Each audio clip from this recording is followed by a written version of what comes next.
Welcome to the 2023 season recap for Vestal Boys Varsity Golf. This year, the team went 11-1 with an amazing season, coming in third in stacks. A handful of golfers will continue their season at states in May. Stay tuned for highlights, interviews, and more. Go Bears. So our goals, and I talked to the guys at the beginning of the year about our goals, and our goals this year they were pretty lofty. They were to go undefeated and win all three of our 18-hole tournaments. So far, we went 11-1, so just came up short on the undefeated goal, and we're 1 out of 2 of the 18-hole tournaments so far. We have our last one, our stack championship, on Tuesday, so hoping to make it 2 out of 3. So our goal was to go undefeated and try and win sectionals and stacks. We didn't go undefeated, but we still went 11-1, which I would say is pretty good in my book. Our goals for the team was to go undefeated this year and win sectionals and stacks, but we came up short on all of those goals, but it was honestly a really good season. The team did really well and everybody contributed. Our goal was to go undefeated. Unfortunately, we didn't do that. We had 1 loss, but our goal was to go undefeated and win both sectionals and stacks at the end of the year. My personal goal is probably to make state qualifiers. Obviously, I want to play the best I can. Everyone wants to play the best they can. And it's just a grind to go in each day and try to play how you want and shoot a score that you're acceptable with. My goal was probably to make the state qualifier, which I was able to do. So I would say that was my personal goal for the season. I would say the most unique thing about golf is, while it's a team sport, and at the end of the day we're comparing our team scores to the other team scores and picking a winner that way. I mean, the game is pretty much 100% individual, right? So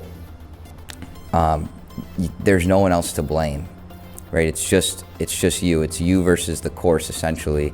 And if you hit a bad shot, that's on you. There's really no excuse, nowhere to fall back. Nothing to hide from. So I think that's what makes it unique. That's what makes it such a challenge and a difficult game.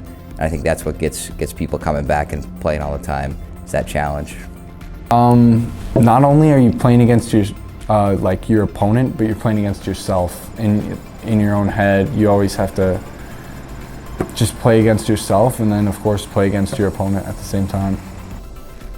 Just the mental aspect, really. It's almost completely mental. Yeah, there's the physical where you gotta smack the ball around, but I mean, it's a lot of mental. If you're having a bad mental day, you're gonna have a bad day on the course. You're having a good mental day, you're gonna have a good day on the course. It's all mental.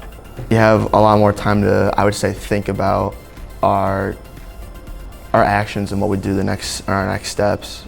Because like with lacrosse and like those fast-paced sports, you don't really have time to think. You're kind of just going on the fly, making things work. However, in golf, you have time to all right, I'm gonna think about what I need to do on this next shot. By yourself, that's all you really have. It's just you out there and your playing partner, and there's no team. I mean, you're playing for the team, but individual, your scores matter for yourself. So kind of tough when you're battling against your own team, but you're still trying to prove that you're playing good. Right, so we always talk about, the game is played mostly in here for golf, so they all have the skills. It's about putting them together and not letting your emotions get in the way. So, and we talk about being mentally tough, and what that means is like I said, you don't let your emotions get the better of you. Because when you do in golf, that's never going to help you hit a good shot on the next one. We always say the most important shot is the next one. Even if you hit a couple bad shots, you have the opportunity to hit a great shot on the next one. Personally, I like to just kind of laugh it off, and just it's not a big deal. You always have a chance with the next shot to hit a good one, so just laugh it off and focus on the next one. What I usually do is I kind of take a couple deep breaths just to calm myself down and not worry about my past shots, worry about my next shots, worry about what I'm gonna do next. So my step is I take 5 steps thinking about the last shot, and as soon as I did that 6th step, I put it out in my head and try to block it out and go to the next tee. Taking deep breaths is the main thing. Just keeping yourself focused. I would say stay dialed in what you're focusing about. Focus about the next shot. You can't worry about the last shot. All you have left is what's in front of you. Me personally, I look at the holes on a GPS app and kind of get a game plan for what I'm hitting off the tee and what shots I'd have in and stuff. I mean, everyone has their own thing that they want to do. I listen to music usually while practicing. This gets me in the right mindset. Obviously you got to hit the range, hit a couple putts before you play. So Usually what I do is pull up to the game about like 30 to 45 minutes early, hit some range balls, putt a little on the practice green, and then just head up to the tee box, tee off. I try to, as soon as I get to the course, lock in, get to the driving range, hit some balls, go over the putting green, chip and putt, and as soon as I get on the first tee, I make sure I know what I'm doing, know the game plan. It's weird to put a struggle on the whole team because it's a team sport, but it's almost individual. Like it's how you do individually in the matches. So it's kind of weird to put our whole team struggled at this when one day somebody could have been struggling at this while somebody was doing really good at that. So it's kind of hard to put the team struggled at this on that.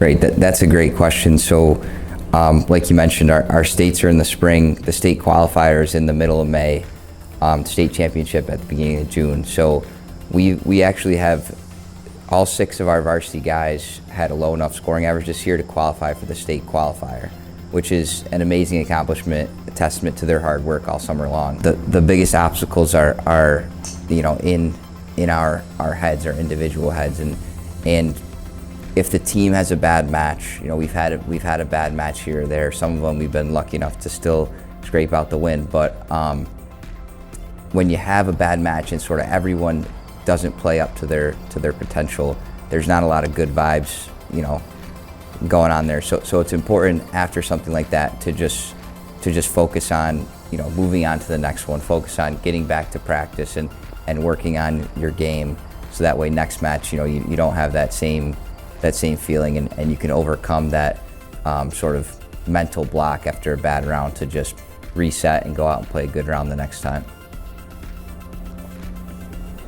At the beginning of the season, we didn't really know who we were going to be. We didn't know where we were going to end up, and towards the end of the season, we kind of knew, like, okay, we know who we are and know what we're capable of, and we can go out there and attack and score low. I think they've been great. Start to finish, they've played so well, and getting a little bit better every day. Sort of buying into that process of not necessarily just going out and playing golf every day, but really working on the fundamentals, practicing short game, that sort of thing. You can see guys throughout the year getting better at something that might have been considered their weakness at the beginning of the year. So I think that progression has been great, and it's exciting to watch someone become better at something they maybe lacked confidence in before.